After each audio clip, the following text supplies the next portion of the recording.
Good afternoon ma'am. हाँ, good afternoon. Good afternoon बेटा, good afternoon. आज हम लोग पुनः कारक पढ़ेंगे। तो सबसे पहले उदित राज, आप बताइए कारक किसे कहते हैं? कारक की परिभाषा बताइए। क्रिया के साथ जिसका प्रत्यक्ष संबंध हो उसे कारक कहते हैं। हाँ, वेरी कारक गुड। 8 प्रकार के हाँ, होते हैं। एक मिनट बेटा, कर्ता, मैं सिर्फ कर्म, पहले कारक की परिभाषा पूछी हूँ, ठीक है? तो क्रियान्वयित्वम कारकम, क्रिया के साथ जिसका प्रत्यक्ष संबंध होता है उसे कारक कहते हैं। अनिका सिंह बताइए कारक के कितने भेद होते हैं? यस मैम, कारक के 6 भेद होते हैं। हाँ, संस्कृत में। हाँ, टोटल 8 भेद होते हैं, लेकिन हम लोग 6 भेद ही संस्कृत में माने जाते हैं। संबोधन और संबंध संबंध को अनुवाद के लिए नहीं, अनुवाद संबंध और संबोधन को संस्कृत में कारक के भेद नहीं माने जाते हैं, लेकिन अनुवाद की सुविधा के लिए हम 8 भेद मानकर 8 विभक्तियां बैठाते हैं। ठीक है अनिका सिंह। एक minute, Saumya, Saumya, yes ma'am. कारक, कर्ता कारक कौन सी विभक्ति है? Ma'am repeat your question. कर्ता कारक कौन सी विभक्ति है? प्रथमा विभक्ति। मैम मुझे एक प्रॉब्लम है। हाँ बोलिए। मैम अगर कोई हम लोग से पूछे कि संस्कृत में कितने कारक होते हैं तो मैम हम लोग बोलेंगे या आप बोलिएगा संस्कृत में 6 भेद होते हैं, लेकिन अनुवाद की सुविधा के लिए हम 8 भेद मानते हैं और 8 भेद मानकर उन पर 8 विभक्तियां बैठाते हैं। तो कौन कौन? एक मिनट, सलोनी राग, चलिए 8 भेद के नाम बताइए पहले। सलोनी बोलिए, कारक के भेद के नाम बताइए।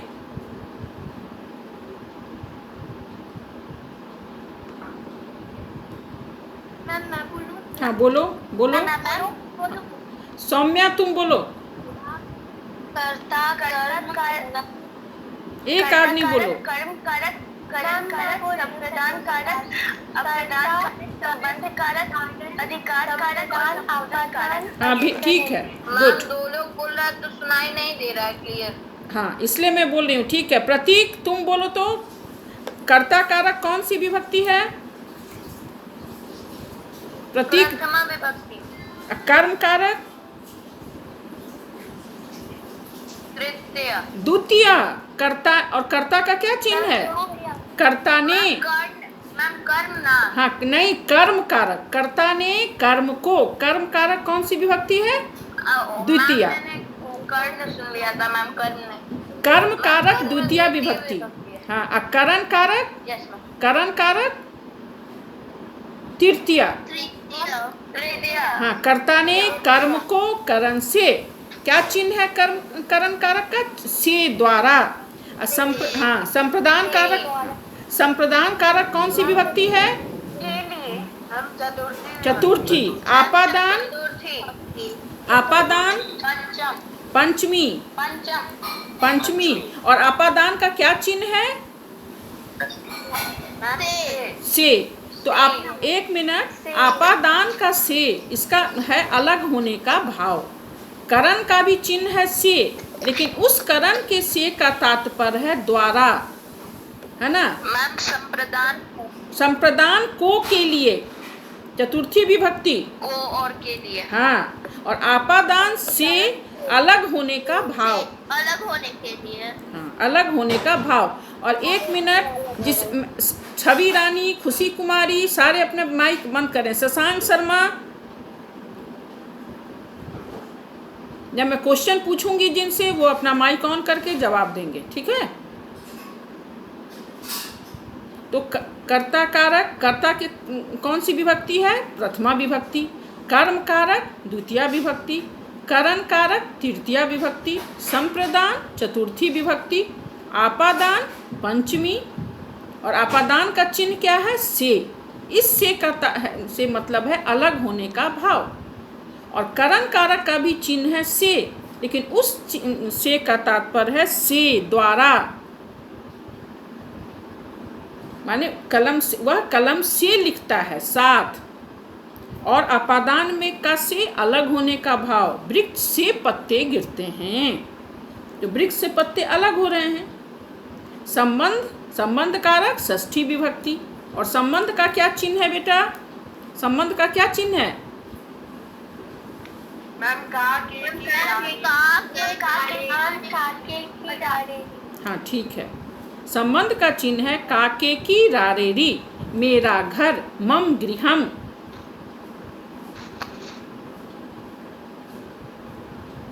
तो सबसे पहले कर्ता कारक किसे कहते हैं? तो क्रिया का संपादन करने वाला कर्ता कारक कहलाता है। जो क्रिया करता है, क्रिया मतलब क्या हुआ? काम।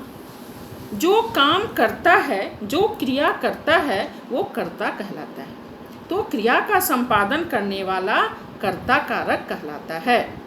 खुशी कुमारी, रामा गच्छति, इसमें कर्ता कौन है? खुशी, ओनली खुशी बोलेगी। खुशी कुमारी, मैम कर्ता राम है। मैम राम है। राम है, तो राम के द्वारा जाया जा रहा है, राम जाता है। तो गच्छति क्या है? क्रिया है। और रामा यस मैम। करता है, तो रामा गच्छति। हाँ, तो रामा हो गया कर्ता और गच्छति क्रिया। राम जाता है। सीता पढ़ती है, तो मैम सीता हो गई कर्ता हाँ, और पति हो गया क्रिया। हाँ ठीक है, वेरी गुड। इसी प्रकार कर्ता ने कर्म को, कर्म कारक द्वितीया विभक्ति है। जैसे कर्ता की अत्यंत इच्छा जिस काम को करने में है उसे कर्म कारक कहते हैं। सलोनी राज, सीता फलम खादती, इसमें कर्म कारक कौन है? कर्म कौन है? सलोनी राज, नो, खादती तो क्रिया हो गया, सीता कर्ता हो गया, फलम कर्ता। हाँ मैं बताओ। फल होगा। हाँ फल होगा। मैम फल होगा। हाँ कर्ता, क्योंकि वो फल खा रही है, तो कि उसके अत्यंत इच्छा क्या है? फल खाने की है। सीता फलम खादती, तो फलम में द्वितीया विभक्ति लगा है, फल जो हो गया वो कर्म कारक हो गया। सीता फलम खादती, कर्ता की अत्यंत इच्छा जिस काम को करने में हो उसे कर्म कारक कहते हैं। और कर्म कारक में द्वितीया विभक्ति लगती है। रामा पुस्तकम पठति, अनिका बोलो इसमें कर्म कारक कौन हुआ? राम की अत्यंत इच्छा क्या है? पुस्तकम। हाँ, राम की अत्यंत इच्छा पुस्तक पढ़ने की है, तो रामा पुस्तकम पठति, तो पुस्तकम हो गया कर्म कारक, इसमें द्वितीया विभक्ति लगी है। कर्मणि द्वितीया, कर्म कारक में द्वितीया विभक्ति लगती है। करण कारक, करने तृतीया, करण कारक में तृतीया विभक्ति लगती है ना? जिसके द्वारा कोई काम किया जाए तो उसे साधक तमम क्रिया करणम, साधक तमम करणम, क्रिया संपादन में, क्रिया मतलब काम, क्रिया को करने में, क्रिया संपादन में अत्यंत सहायक होने वाला करण कारक कहलाता है। जो हम कोई काम करते हैं तो उसमें हमको जो सहायता पहुंचाता है, सहायक होता है, उसे करण कारक कहते हैं। जैसे वह कलम से लिखता है, तो लिखने में हमको सहायक कौन है? कलम। कलम, तो क्रिया संपादन में सहायक कौन है? कलम, तो कलम में तृतीया विभक्ति लगेगी। सह कलमेन लिखति, कलम कलमेन तृतीया विभक्ति। देवः देवो देवा, देवम देवो देवान, देवेन कलमेन, वह कलम से लिखता है। सह कलमेन लिखति, तो क्रिया संपादन में अत्यंत सहायक होने वाला, अर्थात जो हम काम करते हैं, क्रिया करते हैं, उसमें जो हमें सहायता प्रदान करता है उस तो है ना, वो करण कारक कहलाता है। और करण कारक में तृतीया विभक्ति लगती है ना? जैसे रामः बाणेन रावणम हतवान, राम ने बाण से रावण को मारा। सह कलमेन लिखति, सह मुखेन वदति, तो बोलने में सहायक कौन है? एक मिनट, सह मुखेन वदति, इसमें करण कारक कौन है? मुख, मुखेन, मुख। हाँ मैम, कहाँ से हम, हाँ वह कहाँ से बोलता है? मुख से, मुंह से। तो मुख में तृतीया विभक्ति लगी, मुख हुआ करण और उसमें तृतीया विभक्ति लगेगी। स मुखेन वदति, सा कलमेन लिखति। उसके बाद चतुर्थी विभक्ति संप्रदान कारक। संप्रदान कारक का क्या चिन्ह है बेटा? को के लिए। हाँ, जब हम किसी के लिए कोई काम करते हैं तो उसमें वो संप्रदान कारक हुआ। और संप्रदाने चतुर्थी, और संप्रदान कारक में कौन सी विभक्ति लगती है? चतुर्थी विभक्ति। हाँ, संप्रदान कारक में चतुर्थी विभक्ति लगती है। जब इसमें क्या है, दाना, इसका बहुत सारी इसमें उपपद विभक्ति भी है। उपपद विभक्ति किसे कहते हैं? यदि विभक्ति का प्रयोग कारक पर आधारित न होकर शब्द पर आधारित होता है तो वहाँ उपपद विभक्ति का प्रयोग होता है। जैसे क्या है, द्वितीय विभक्ति में कर्ता ने कर्म को, कर्म कारक में उसकी उपपद विभक्तियाँ कुछ हैं, जैसे अभितः, परितः, सर्वतः, योगे द्वितीया। अभितः मीन्स दोनों ओर, परितः मीन्स चारों ओर, उभयतः मीन्स भी दोनों, और सर्वतः मीन्स सभी ओर। तो इनके योग में द्वितीया विभक्ति लगती है। तो यहाँ शब्द के आधार पर विभक्ति का प्रयोग हुआ, अभितः के आधार पर। जैसे ग्रामम अभितः वृक्षा सन्ति, गांव के दोनों ओर वृक्ष हैं। तो सुनने से क्या लगता है, यहाँ षष्ठी विभक्ति लगेगी। षष्ठी विभक्ति का चिन्ह क्या है? काके की रारेरी, संबंधे षष्ठी, संबंध कारक में षष्ठी विभक्ति लगती है। और संबंधे संबंध कारक में षष्ठी विभक्ति लगती है। तो संबंधे षष्ठी, तो उसका चिन्ह क्या है? काके की रारेरी। तो सुनने से गांव के दोनों ओर वृक्ष हैं के, तो क्या लगता है कि ये संबंध कारक है, लेकिन नहीं। कुछ शब्द ऐसे हैं जो कारक के आधार पर नहीं, शब्द के आधार पर उनमें विभक्ति का प्रयोग होता है। जैसे गांव के दोनों ओर, अभितः, उभयतः, दोनों ओर, तो इस लगता है इसे षष्ठी है, लेकिन नहीं, यहाँ द्वितीया लगेगा। ये हुआ उपपद विभक्ति। यदि विभक्ति का प्रयोग कारक पर आधारित न होकर शब्द पर आधारित होता है तो वहाँ उपपद विभक्ति का प्रयोग होता है। जैसे ग्रामम अभितः नद्या सन्ति, ग्रामम परितः वृक्षा सन्ति, गांव के दोनों ओर वृक्ष हैं, गांव के चारों ओर नदी हैं। यहाँ शब्द विशेष अभितः, परितः, उभयतः, इन सब के योग में द्वितीया विभक्ति लगती है। यही हुआ उपपद विभक्ति, कि जब यदि विभक्ति का प्रयोग कारक पर आधारित न होकर शब्द किसी कोई खास कुछ खास शब्द पर आधारित होते हैं तो वे उपपद विभक्ति कहलाते हैं। जैसे तृतीया विभक्ति है करण कारक, तो द्वारा, कलम से लिखता है, हम उससे लिखते हैं, लेकिन इसमें भी बहुत सारी उपपद विभक्तियां हैं। जैसे सहार्थे तृतीया अर्थात सह साकम समम समम सार्धम, सह साकम सार्धम समम के योग में तृतीया विभक्ति लगती है। सहार्थे तृतीया, सहयोगे तृतीया, साथ के योग में तृतीया विभक्ति लगती है। तो सीता राम के साथ जाती है, सीता रामेन सह गच्छति। द्वारा तो हुआ, लेकिन यहाँ साथ, सहयोगे तृतीया, एनांग विकारे तृतीया, ये सब उपपद विभक्ति है। जैसे शरीर के किसी अंग में कोई विकार हो तो उसमें तृतीया विभक्ति लगती है ना। जैसे सपृष्ठेन कुब्जा, वह पीठ से कुबरा है। तो यहाँ पे क्या हुआ, उपपद विभक्ति है। ये विभक्ति का प्रयोग कारक पर आधारित नहीं होकर शब्द पर आधारित हो तो वहाँ उपपद विभक्ति का प्रयोग होता है। एनांग विकारे तृतीया, सहयोगे तृतीया ना। अलम योगे तृतीया, अलम विवादेन, अलम का अर्थ होता है निषेध, तो अलम के योग में भी तृतीया विभक्ति लगती है। झगड़ा मत करो, लेकिन अलम विवादेन, इसमें अलम के योग में तृतीया विभक्ति लगती है।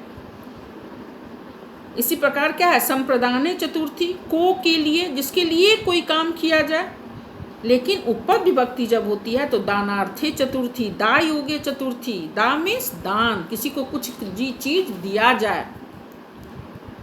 सा ब्राह्मणाय भोजनम ददाति।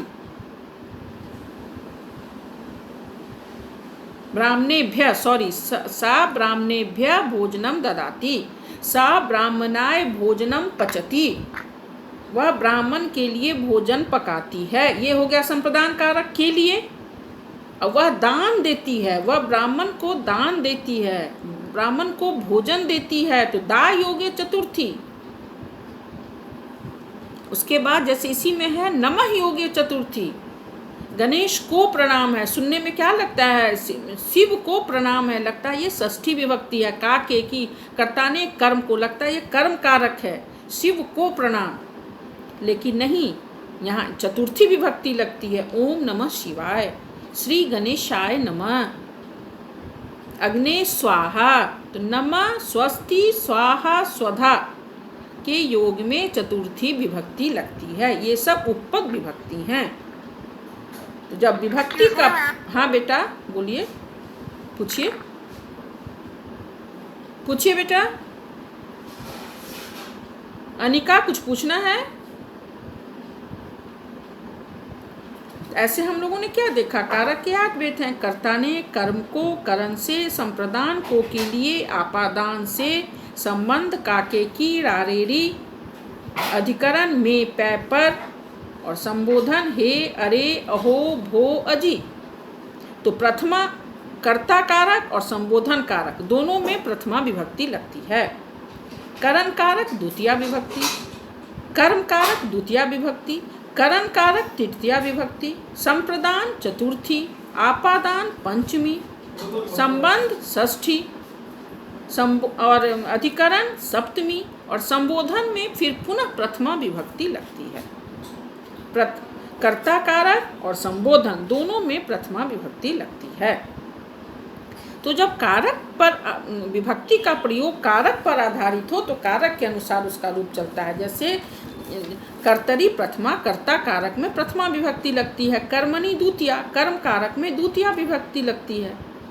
कर्ण, है ना, कर्ण कारक में तृतीया, संप्रदाने चतुर्थी, आपादाने पंचमी, संबंधे षष्ठी, और अधिकरण कारक में सप्तमी विभक्ति का प्रयोग होता है। ठीक है। तो कर्ता, जो कर्ता क्या हुआ, जो काम का संपादन करता है, काम करता है, वो हो गया कर्ता कारक। कर्ता कारक में प्रथमा विभक्ति लगती है। और कर्म कारक क्या हुआ, कर्ता की अत्यंत इच्छा जिस काम को करने में है उसे कर्म कारक कहते हैं। सीता फलम खादती, यहाँ कर्म कारक कौन हुआ, फल। सीता की अत्यंत इच्छा क्या हुई, फल खाने की इच्छा हुई, तो कर्म कारक। कर्म माने द्वारा, करण कारक, वह कलम से लिखता है, वह मुख से बोलता है। संप्रदाने चतुर्थी, को के लिए, संप्रदान का क्या चिन्ह है, को के लिए, और संप्रदान कारक में चतुर्थी विभक्ति लगती है।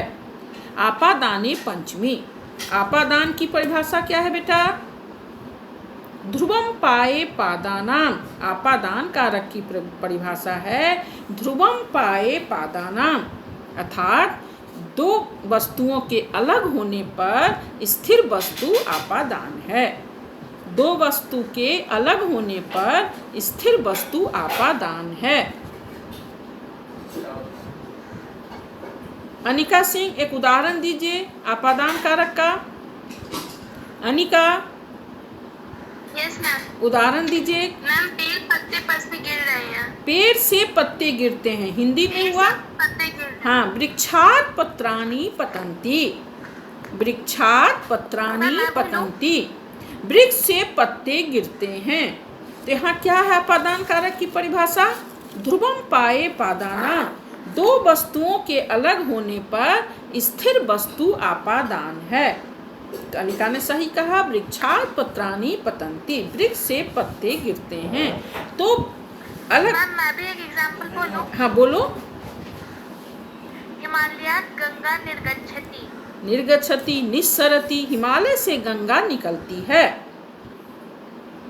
तो दो वस्तुओं के अलग होने पर स्थिर वस्तु आपादान है।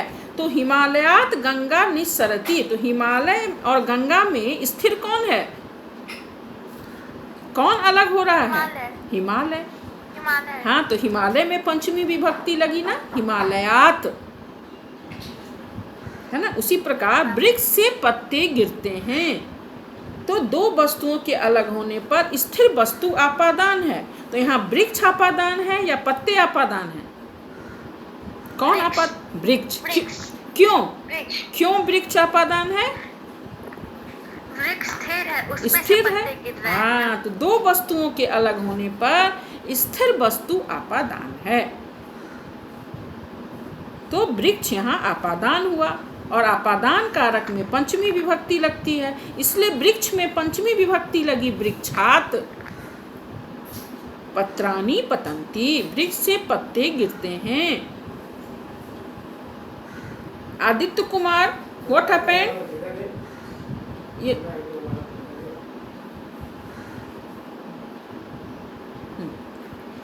इसी प्रकार हो गया संबंध कारक। जब किसी दो में संबंध पता चले तो उसे संबंध कारक कहते हैं। जैसे मेर, उसका संबंध कारक का चिन्ह क्या है?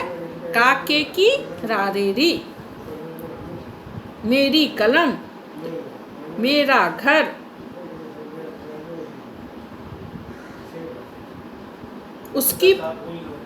उसकी लेखनी, उसका कलम, उसकी कलम। तो काके की रारेरी संबंध कारक का चिन्ह है, और संबंध कारक में षष्ठी विभक्ति लगती है। मम गृहम, मेरा घर, मम लेखनी, मेरी कलम।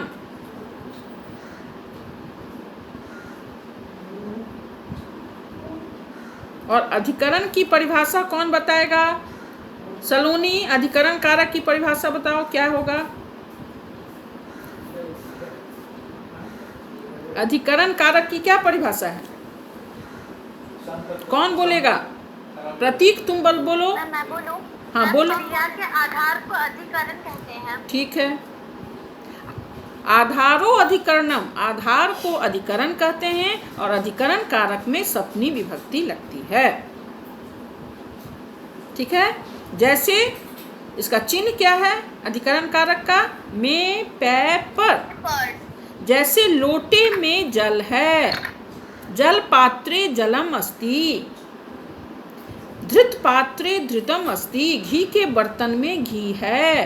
तो में हुआ, वह भूमि पर सोता है, सह भूमौ सेते। तो आधारो अधिकरणम, आधार को अधिकरण कहते हैं, और अधिकरण कारक में सप्तमी विभक्ति लगती है, और सप्तमी विभक्ति का चिन्ह है में, पै, पर। जल पात्रे जलमस्ति, लोटे में जल है, वह भूमि पर सोता है, वह भूमि पर सोता है, स भूमौ सेते। हम सब घर में रहते हैं। हाँ, सिन्हा वने वसंती, सिंह वने वसति, सिंह वन में रहता है। आपादान, तो उसमें संबंध क्या हो गया? अधिकरण ने सप्तमी, अधिकरण कारक में सप्तमी लगा, यहाँ वन में सप्तमी विभक्ति का प्रयोग हुआ, वने, वन में। ठीक है। कक्षायाम छात्राः